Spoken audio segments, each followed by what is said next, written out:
Hello and welcome to Tech Talk. It's the second race of the 2025 Formula One season, but looking back to the first race of the year, the order at the front of the field got all turned upside down. And we're going to be taking a look at some of the other unexpected things that happened in Melbourne and put it into the context of the Chinese Grand Prix in Shanghai. And one of those really unexpected things was the performance of the Williams team. But before we get into any of that, let's look towards the front of the field. Was it not an extremely exciting Grand Prix? The rain came down, McLarens were flying off, Red Bull nearly won it, Ferrari were up there, so were Racing Bulls. We talked about them last week, so we're not going to go into them again because there's so much more to cover. Something that has got me really excited, unusually so, is suspension geometry or suspension arm design and positioning. And that's something that I don't normally get too excited about. In fact, if you are excited about that, head over to F1 TV, where there's a fantastic episode of Tech Talk where I talk all about suspension geometry for my good friend Tina Gade and tell her all suspension geometry is all about aerodynamics. She disagrees. You should probably listen to her, but I don't know. I think it's all aerodynamics, and this is why. Let's take a look at the front suspension of the Red Bull 2025 Red Bull. It's a picture here from earlier today in the pit lane in Shanghai. I just want to draw your attention to some of the main components of the Red Bull front suspension. It's a pull rod layout, we all know that. There's your suspension pull rod, not particularly different to anything out there and kind of conventional to what you sort of see. Take a look at the lower wishbone, here it is. You've got your steering arm just ahead of it, and then you've got your upper wishbone here. It's worth taking a look at the gap between the rear leg of the upper wishbone and the front section, because you can see there's quite a big height difference. Very different to, say, if you were designing an old Formula Ford where it's all level. No, it's all a bit skewed on this generation of Formula One car. Fascinating structures and loads going in. I want to draw your attention, though, to the inboard mounting point on the Red Bull. Nice little bit of aerodynamic detailing, you think. It's detailed. That's what all of this is about. A lot of work's gone into that. Well, it looks impressive until you take a look at the McLaren.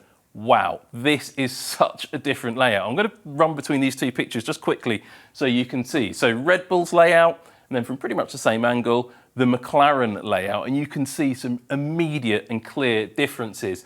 Just looking at the same components, you've still got a pull rod in the middle there, but it's not quite as prominent as it is on the Red Bull because it's kind of shrouded by this really aggressive upper wishbone design. And you can see the gap between the rear leg and the front leg is huge. And look how low the rear leg of the upper wishbone is. It's almost at the bottom of the monocoque. This is the upper wishbone. You're nearly mounting at the bottom of the monocoque. That in itself is pretty interesting.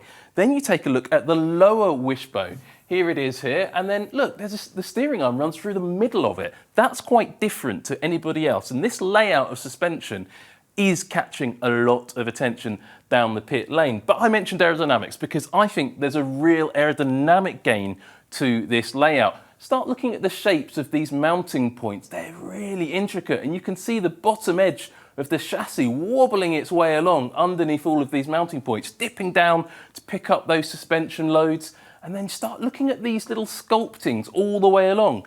Pretty fascinating stuff. And when you get to this angle here, you start to see that these inboard mounting points are all wing shapes. They are just trying to get the most aerodynamic performance out of every little aspect of the front suspension on this car. Really, really beautiful and intricate design from McLaren and the team in Woking.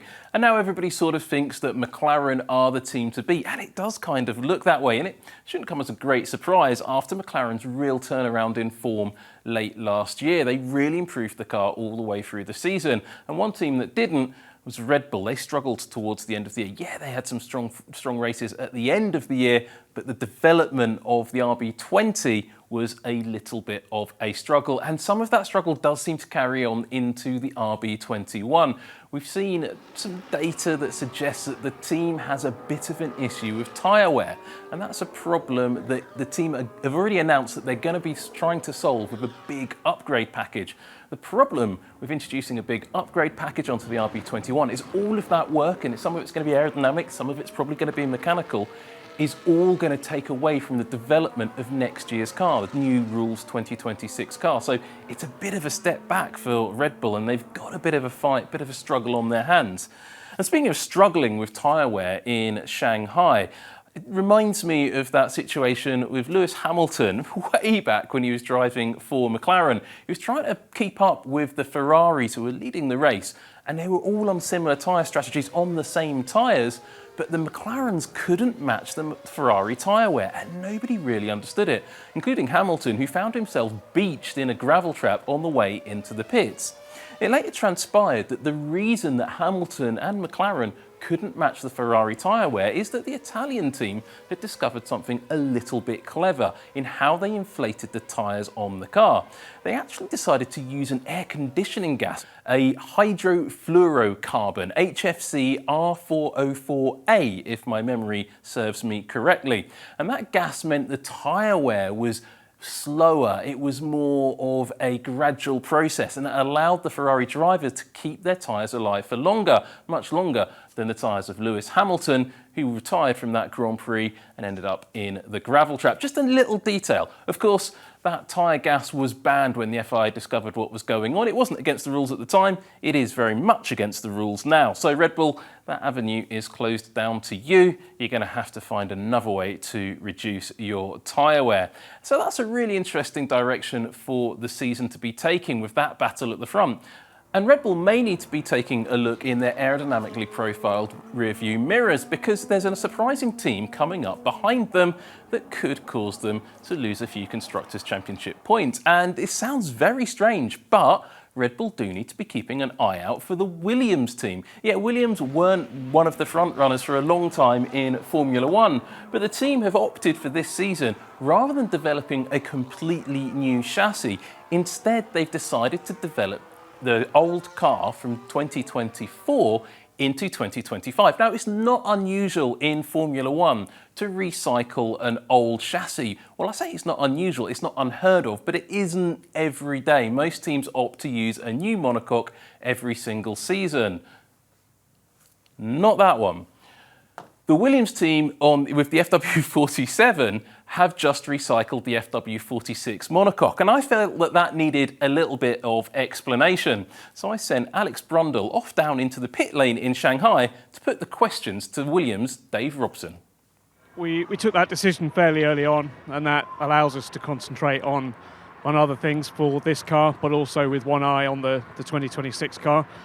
So it saved us a lot of time, saved us a lot of money as well. We were able to make some changes to it to adapt to some of the new aero surfaces, but fundamentally the survival cell is unchanged. So the main disadvantage really is there are probably some things we'd have liked to have done to the geometry to accommodate some slightly different aero shapes, and also there would have been a chance to save some additional mass if we'd started from scratch. But overall, given what we've got to deal with this year and next, we think this is the best compromise. Can you give us a feel for the changes that you have had to make to last year's chassis to suit the moves into what you're trying to achieve this year? Yeah, so just some of the non-structural bond-ons have moved around, so that allows us to reposition the radiator package, for example, and that in turn allows you to change the side pod design. So we can make some adjustments to the layout of the car, but not as much as we would have done if we'd started from scratch. You brought an upgrade for this weekend, what looks to be a relatively high-load beam wing. Give us a feel for the aims of that. Yeah, okay, that's right. So same main rear wing as we ran last week, but new beam wing and a new forward element to it as well. So really just making that whole wing assembly and the diffuser work a bit harder, generate a little bit more downforce and drag that we think will suit here in Shanghai. Is that's a circuit-specific change, or will it roll on into later events? Yeah, so it's quite circuit-specific. We'll see it at some other events, possibly in Suzuka maybe, next race out, possibly in Bahrain, and then some later races we'll go back to the one we ran in Melbourne. Well, that's really fascinating, an interesting direction that Williams are taking, and it seems to be working. But let's have a look at that new beam wing design that the team have got. What we're looking at here is this extra element that they've put onto either side alongside the exhaust.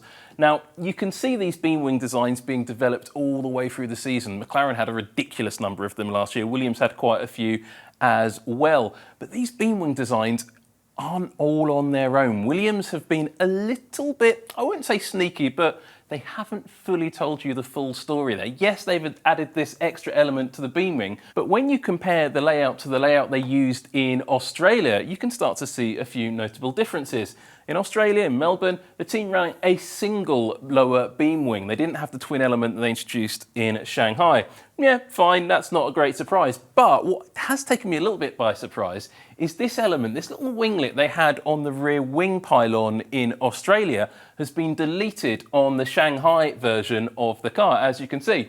Gone altogether. So it's not just about maximising downforce, because I thought that was a little bit of extra downforce generation, but actually they've introduced the additional beam wings but haven't opted to use that little additional winglet.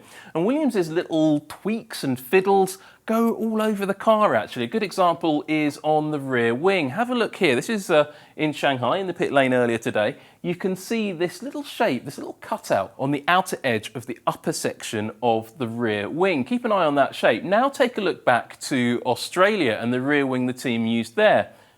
Note these little cutouts on each end of the wing, and you can see that same little shape here. Williams clearly looking to optimise their spending on this FW47, or is it really an FW46B? One to argue about. And you can see that they're cutting out sections of the rear wing and just swapping those outer sections of the rear wing. An interesting little bit of design, cutting out that shape as well. It's not something we've seen a lot of teams doing. And obviously, we're not seeing the team doing it in Shanghai either, but they clearly have the option. It's almost like a cut out and keep line you got from an old 1980s magazine. So clearly a lot more to come from the Williams team, and they are one to watch certainly in the first part of this season, but clearly eyes on 2026 as well. Their strong form in the early part of this season is going to make it a little bit harder, though, for them to make their decision to make that full switch to next season, because the more of these Constructors' Championship points they're banking early on, I mean, they're going to be moving up that championship and earning more money as they go. At what point do you switch that off? Bit of a challenge for them to deal with later in the season. Speaking of teams with a bit of a challenge to deal with, let's take a look at a team we didn't talk much about last year because they were really slow all year long. Sauber. Zhou Guanyu drove for them last year. He's with Ferrari now, so he's not in the car, but this is the Chinese Grand Prix, so let's talk about Sauber. I really like some of the engineering details on this car. We looked at it a little bit during pre-season testing, but I want to draw your attention just to one small area of the car around the rear view mirrors. Have a look at these lovely little extensions around it's like a little flag. Very nice detailing, lots of little segments around the mirror supports. Sauber really using their wind tunnel and their CFD capabilities to good measure. But have a look down here underneath this support section. The side leading edge of the side pod around the cooling duct, pretty standard, nothing special there. Wait to see what they brought to Australia though. When you see this, you can really see lots more sculpting. The team has done a lot more work on the car. Have a look at these little channels here around the edge of the car. No team has exploited this area to this extent. Sauber taking advantage of that extra aerodynamic testing allowance they had in developing this car, more than any other team as a result of their slow pace last season. Last in the Constructors' Championship, first in the amount of wind tunnel time you get. Here you can see it from another angle, just how dramatic these aerodynamic elements on the outer edge of the leading edge of the side pod really are.